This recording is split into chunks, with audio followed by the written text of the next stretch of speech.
It is a great pleasure to address you on behalf of the IPCC at this opening of COP25.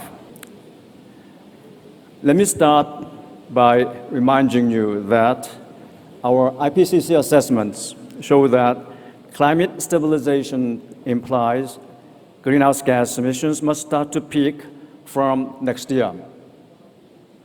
But emissions are continuing to increase with no sign of peaking soon.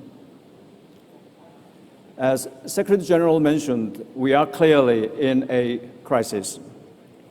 Our three special reports on the warming of 1.5 degrees Celsius, climate change and land, and the oceans and cryosphere in a changing climate, indicated that the impacts of current warming are much more severe than previously understood.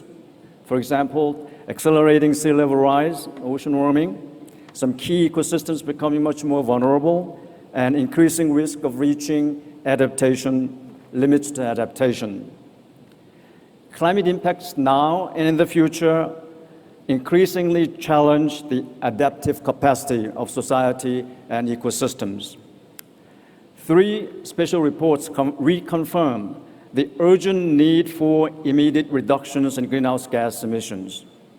Such immediate reductions would provide the world with much more space for cost-effective and sustainable mitigation and adaptation options. Immediate reductions would generate opportunities for investment in innovation and technologies, for higher productivity in energy and resource use, in alternative technologies for a world free of human-caused greenhouse gas emissions, and for investment in know-how for achieving equitable transitions.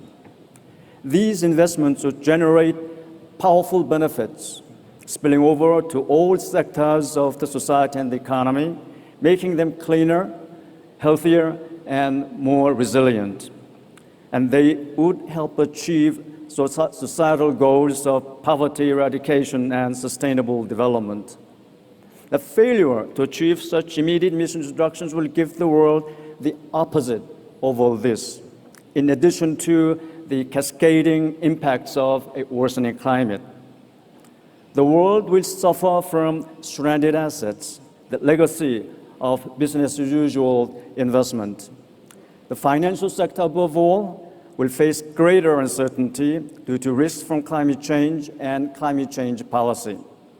Food security will be threatened as a result of worsening climate and increased competition for land, arising from the need to use land as a vehicle for mitigations. The world will face increased risks of losses by biodiversity and ecosystem services. And as a result, the sustainable development goals such as zero poverty, zero hunger, and life on Earth will be compromised. There will be little room for ecosystem-based adaptation, blue carbon ecosystems, sustainable fisheries, and sustainable land management, as these adaptation options are effective only under low-emission pathways. As Executive Secretary Espinosa has said, if we stay on our current path, we risk a sharp rise in global temperature increase this century, and I quote, "This will have enormous negative consequences for humanity and threaten our existence on this planet. We need an immediate and urgent change in trajectory. Achieving it is absolutely necessary to the health, safety, security of everyone on this planet, both in the short and long term," unquote. The IPCC findings support your conclusions.